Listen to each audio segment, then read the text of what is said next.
Cuando hablamos de los atributos de Dios, o yo de manera intercambiable hablo de las perfecciones de Dios, no estamos hablando de parte de lo que es Dios. A veces gente tiene la perspectiva de que Dios es parte amor, a veces ira, a veces es justo, a veces es celoso. Pero la Escritura nunca nos habla en esos términos. Cuando nos habla de sus perfecciones, nos habla de lo que es. Juan nos dice que Dios es amor. Juan también nos dice que Dios es luz. Moisés nos dice que Dios es celoso. Entonces, eso nos ayuda a comprender la doctrina de lo que se llama la simplicidad de Dios. Ahora, simplicidad no significa que Dios es simple en el sentido de sencillo, sino que habla de que no está compuesta de diferentes partes, de que es parte ira, parte amor. No, Dios es todo lo que es, la combinación de todas sus perfecciones. Es muy importante entender eso, en particular cuando pensamos en atributos como la justicia de Dios, que Dios es siempre justo en todo momento. La otra razón de que es importante comprender esto, que la esencia de Dios no está compuesta de partes, es porque aplica a la Trinidad. Si decimos que Dios es amor, esto significa que tanto el Padre como el Hijo como el Espíritu es amor. A veces la gente tiene la noción equivocada de que Jesucristo vino a este mundo para aplacar la ira de su Padre. Pero esto no es cierto. O sea, el Padre también, por amor al mundo, envió a su Hijo. Y el Hijo agregó humanidad a su deidad porque su divina ira lo demandó. Entonces, todo lo que decimos de una persona de la Trinidad en términos de naturaleza y los atributos, también aplica a los demás miembros de la Trinidad. Bueno, sin más, entramos en el primer atributo, para que eso sea un repaso breve. El primer atributo que vimos es la hacedad de Dios. Realmente una doctrina maravillosa que nos habla de que Dios no depende de nadie para existir. Él, al contraste, es quien da vida y aliento, de acuerdo a Pablo, a todas las cosas, ¿no? Entonces Dios no me necesita, pero todo lo que existe en el universo depende de Dios, ¿no? De hecho, Hebreos 1:3 dice que Cristo sustenta todas las cosas con la palabra de su poder. ¿Y qué significa todas las cosas?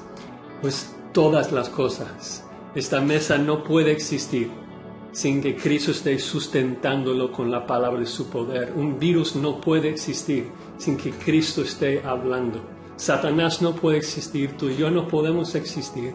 Todo lo que existe, existe porque Dios lo da vida y aliento y lo sostiene para sus propósitos. Entonces ese primer atributo, hacedad, me encanta porque es una perfección divina que es tan inalcanzable para nuestra mente, ¿no?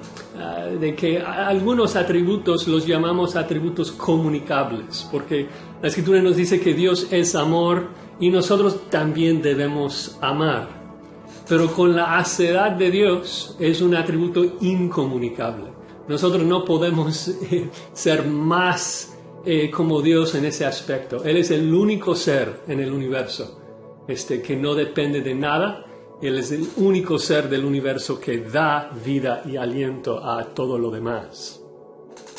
El segundo atributo que vimos fue la omnipotencia de Dios, que Dios tiene todo poder, poder absoluto para reinar, para hacer todo lo que Él quiere.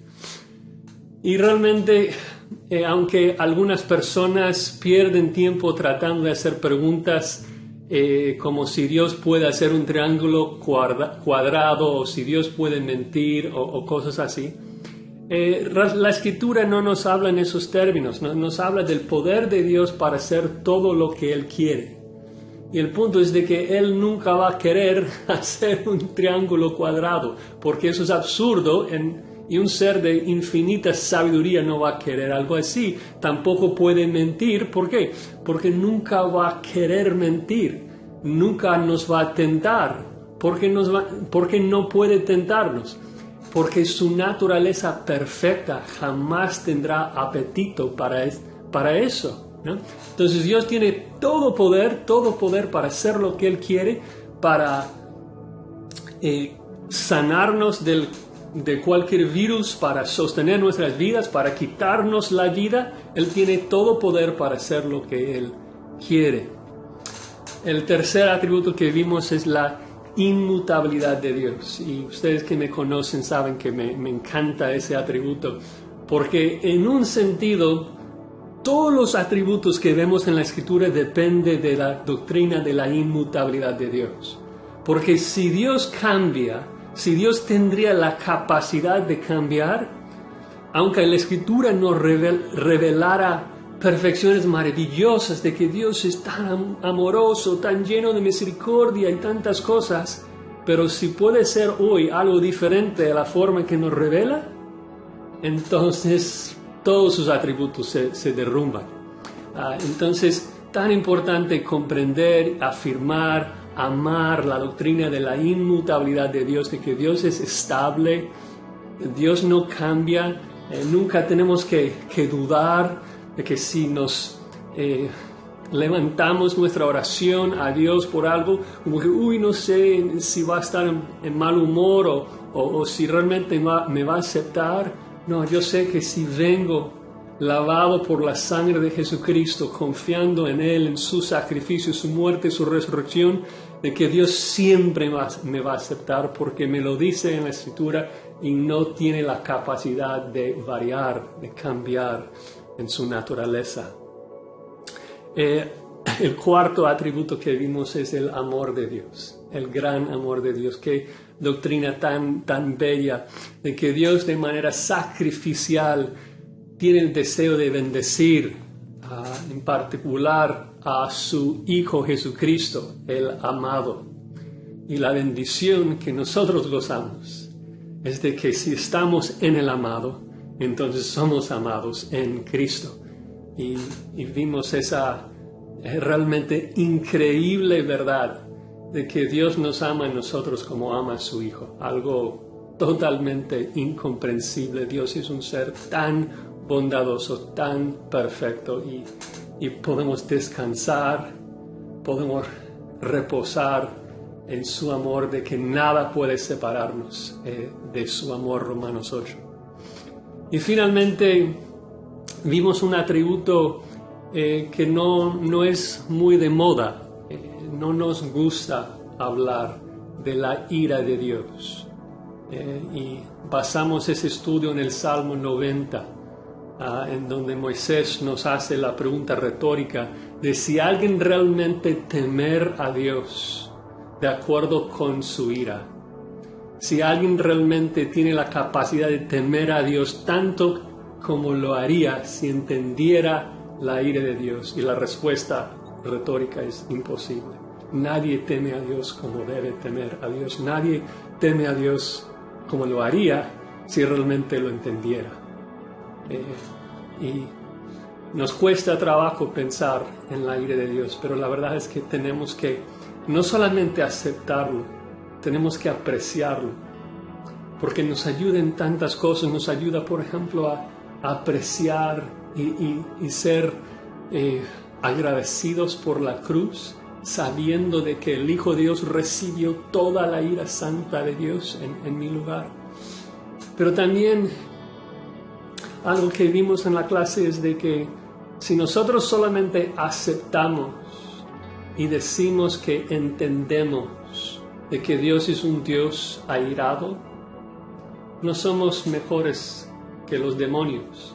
Los demonios saben mucho más de nosotros, de la ira de Dios. La diferencia es que ellos aborrecen ese atributo, aborrecen a Dios en todos sus atributos. Nosotros que amamos a Dios, no solamente tenemos que creer de que es un Dios de ira, tenemos que apreciar la verdad de que nuestro Dios aborrece totalmente al pecado y decir, es mejor que mi Dios sea así.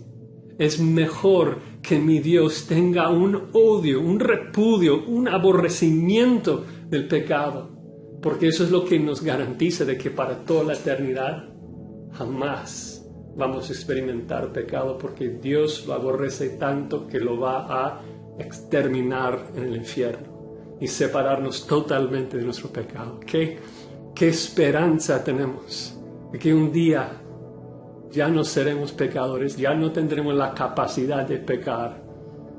Dios nos va a limpiar totalmente de la presencia de nuestro pecado.